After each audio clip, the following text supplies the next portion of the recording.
நம்ம சேனல்ல பார்க்க வரைக்கும் நண்பர்களே, சமீபத்துல கமல் சார் நடிச்சு வெளியான விக்ரம் படத்த பத்தி நீங்க எல்லாருமே கேள்விப்பட்டிருப்பீங்க. அந்த படத்துல கமல் சாருடைய கேரக்டர் என்ன பண்ணிருப்பாங்க அப்படின்னா, அவரு இதுக்கு முன்னாடி நடிச்ச விக்ரம் படத்துடைய கேரக்டரோட சிங்க் பண்ணிருப்பாங்க. அதே மாதிரி இப்ப ரீசெண்டா வெளியான கூலி படம் இருக்குல்ல, அந்த கூலி படத்துல கூட ரஜினி சாருடைய கேரக்டர் வந்து என்ன பண்ணிருப்பாங்க அப்படின்னா, அவர் இதுக்கு முன்னாடி நடிச்ச ஒரு படத்துடைய கேரக்டர்ல இருந்து எடுத்திருப்பாங்க. இன்னைக்கு ஜெனரேஷன்ல இது ரொம்ப காமனா இந்த ஒரு விஷயம் பார்க்கப்பட்டு இருக்குது. ஆனா இதே விஷயத்த சிவாஜியோடைய படங்களுக்கு 1985லயே பண்ணிட்டாங்க அப்படின்னு சொன்னா நீங்க நம்புவீங்களா? எப்படி ஒரு நடிகருடைய பழைய படங்கள்ல அவர் நடிச்ச கேரக்டரை எடுத்துட்டு வந்து புது படங்கள்ல போட்டு பயன்படுத்துறாங்களோ, இதே மாதிரி விஷயத்த சிவாஜி சார் நடிச்ச பழைய படத்துல இருந்து அவருடைய கேரக்டரை எடுத்துட்டு வந்து அவருடைய புது படங்களுக்கு பயன்படுத்தியிருக்காங்க.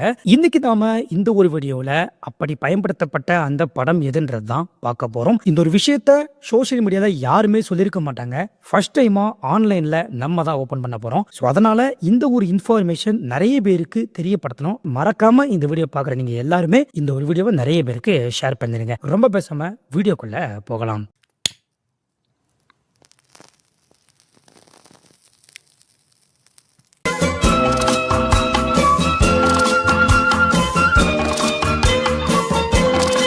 ஃபர்ஸ்ட் அந்த படம் எதுன்றத பார்த்தரலாம். 1985ல சிவாஜியோட நடிப்பில் வெளியான திரைப்படம் தான் நீதியின் நிழல். ஆக்சுவலா இந்த படத்துல தாங்க இந்த ஒரு விஷயத்த பண்ணிருப்பாங்க. இந்த படத்துல வந்து சிவாஜி சார் கூட சேர்ந்து பிரபு சார் நடிச்சிருப்பாரு. இந்த படத்துல எந்த சீன்ல இந்த ஒரு விஷயத்த பண்ணிருப்பாங்க அப்படின்னு சொல்லி பாத்தீங்கன்னா, இந்த படம் பார்த்தவங்களுக்கு நல்லாவே தெரியும். இந்த படத்துல சிவாஜி சார் ஒரு போலீஸ்காரரா நடிச்சிருப்பாரு. அவருடைய மூத்த பையன் தான் பிரபு சார். இரண்டாவது பையனா இன்னொருத்தர் வந்து இருப்பாரு. படத்துடைய வில்லன் நம்பியார். நம்பியாருடைய பொண்ணு சிவாஜியோடைய இரண்டாவது மகனா இருக்கக்கூடிய அந்த பையனை லவ் பண்ணுவாங்க. ஸோ அதனால நம்பியார் என்ன பண்ணுவார்னா, முறைப்படி போய் சிவாஜி சார்ட்ட மாப்பிள்ளை கேட்கணுன்றதுக்காக போயிருப்பாரு. அந்த இடத்துல தாங்க ஒரு பயங்கரமான சீன் வந்து நடக்கும். அப்போ பிரபு சார் வந்து என் குடும்பத்துடைய பூர்வீகம் பத்தி நீ தெரிஞ்சுக்கோ அப்படின்னு சொல்லிட்டு நம்பியாருக்கு ஒரு விஷயத்த வந்து சொல்லுவாரு. அப்ப பாத்தீங்கன்னா சிவாஜியோடைய வீட்டுல 4 போட்டோஸ் மாட்டிருப்பாங்க. ஆக்சுவலா அந்த 4 போட்டோல இருக்கிறது வந்து சிவாஜி சார் தான். ஆனா அந்த 4 போட்டோக்கு பின்னாடியும் 4 ஹிஸ்டரி இருக்கும். அந்த ஹிஸ்டரியை பத்தி பிரபு சாரே சொல்லிக்கிட்டு இருப்பாரு. அதை நல்லா கவனிச்சு பாத்தீங்கன்னா, ஃபர்ஸ்ட் போட்டோ கிட்ட பிரபு சார் போவாரு. அங்க போயிட்டு இவர் தான் என் தாத்தாவோட அப்பா அப்படின்னு சொல்லிட்டு ஒரு ஹிஸ்டரிய சொல்லுவாரு. ராவ் பகதூர் ரங்கதர் தர்மத்தின் பக்கம் நின்னவரை கோர்ட் வாசல்லே சுட்டு கொன்னுட்டாங்க. அதுக்கடுத்து 2வது போட்டோ கிட்ட போயிட்டு இவர் தான் எங்க தாத்தா ஜெனரல் சக்கரவர்த்தி அப்படின்னு சொல்லிட்டு ஒரு ஹிஸ்டரிய சொல்லுவாரு.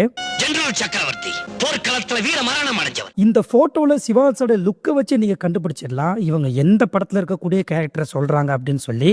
சிவாஜியோட நடிப்புல 1978ல வெளியான ஜெனரல் சக்கரவர்த்தி படத்துல சிவாஜி சார் நடிச்சிருப்பாரு பாத்தீங்களா, அந்த ஒரு கேரக்டர் அதை பத்தி தான் பிரபு சார் பேசியிருப்பாரு. அதுக்கப்புறம் 3வது போட்டோ கிட்ட போயிட்டு இவரு எங்க தாத்தாவுக்கு தம்பி சர்தார் வீரரத்னம் அப்படின்னு சொல்லியிருப்பாரு. அதுக்கப்புறம் 4வது போட்டோ கிட்ட பிரபு சார் வருவாரு. இந்த 4வது போட்டோவை நீங்க பார்த்தாலே கண்டுபிடிச்சிடலாம் இவர் எதை பத்தி பேச போறாரு அப்படின்னு சொல்லி. எங்க பெரியப்பா எஸ்பி சௌத்ரி. அதாவது என்னன்னா, இவர் தான் எங்க பெரியப்பா எஸ்பி சௌத்ரி. இவரு தங்கப்பதக்கம் விருது வாங்கியிருக்காரு. அது மட்டும் இல்லாம தன்னுடைய பையனே தப்பு பண்ணிட்டான் அப்படின்றது தெரிஞ்சும் தன் பையன் கூட பார்க்காம நாட்டுக்காக சுட்டு கொன்னுட்டாரு அப்படின்னு சொல்லியிருப்பாரு. இதுல இன்னொரு விஷயத்தையும் மென்ஷன் பண்ணியிருப்பாரு. எஸ்பி சௌத்ரியே தமிழ்நாட்டில் தெரியாதவங்க யாருமே இருக்க முடியாது அப்படின்னு சொல்லி. ஆக்சுவலாக அது உண்மைதான். சிவாஜி சார் போலீஸா நடிச்ச மற்ற படங்கள் கூட மக்களுக்கு தெரியாம இருக்கலாம். ஆனா எஸ்பி சௌத்ரி கேரக்டர் வந்து கண்டிப்பா எல்லாத்துக்குமே தெரிஞ்சிருக்கும். இப்போ இதுல கவனிச்சீங்கன்னா, தங்கப்பதக்கம் படத்துல சிவாஜியோட கேரக்டரை லிங்க் பண்ணிருப்பாங்க.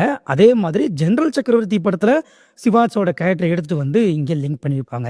இப்போ இதுக்கான காரணம் என்ன அப்படின்னு சொல்லி பார்த்தீங்கன்னா, சிவாஜி சார் இந்த படத்துல ஒரு போலீஸ்காரராக தான் நடிச்சிருக்காரு. அவருடைய பூர்வீகமே வந்து ஒரு போலீஸ் பூர்வீகம் தான் அப்படின்றத தெரிவிக்கும் விதமா தான் இந்த மாதிரி சிவாஜி சார் இதுக்கு முன்னாடி நடிச்ச போலீஸ் படங்களுடைய கேரக்டர்லாம் எடுத்துட்டு வந்து காமிச்சிருப்பாங்க. ஆக்சுவலா இதை வந்து வெறுமனே ஒரு ஸ்டோரியா காமிச்சா ஆடியன்ஸுக்கு புரியாதுன்றதுக்காக சிவாஜி சார் ஏற்கனவே நடிச்ச படங்களுடைய கேரக்டரை எடுத்துட்டு வரும்போது டக்கு நமக்கு மைண்ட்ல வந்துடும். ஏன்னா இப்போ ஜெனரல் சக்கரவர்த்தியா, ஆமா அந்த படம் அப்படின்னு சொல்லி மைண்ட்ல வந்துடும். எஸ்பி சௌத்ரியா, தங்கப்பதக்கம் படம் டக்குன்னு மைண்ட்ல வந்துடும். ஸோ அப்போ கதை கூட ஈஸியாக கனெக்ட் ஆகலாம் அப்படின்றதுக்காக தான் இந்த ஒரு விஷயத்த அப்பமே சிவாஜியோடைய படத்துக்கு பண்ணியிருப்பாங்க.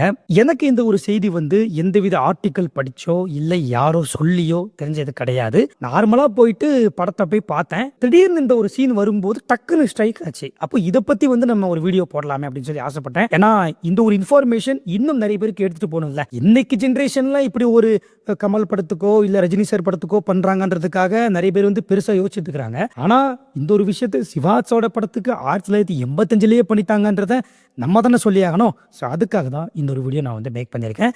இப்போ உங்களுடைய வேலை என்னன்னா, கண்டிப்பா இந்த வீடியோ வந்து உங்களுக்கு ரொம்ப பிடிச்சிருக்கும். நீங்க எல்லாருமே இந்த வீடியோவை நிறைய பேருக்கு ஷேர் பண்ணுங்க. அப்பந்தான் நிறைய மக்களுக்கு இந்த ஒரு செய்தி போய் சேரும். லைக் பண்ணுங்க. இந்த வீடியோ பற்றின கருத்துக்களை கமெண்ட்ல போடுங்க. நாளைக்கு இதை மாதிரி நல்ல ஒரு வீடியோவில் நான் உங்களை சந்திக்கின்றேன். நன்றி.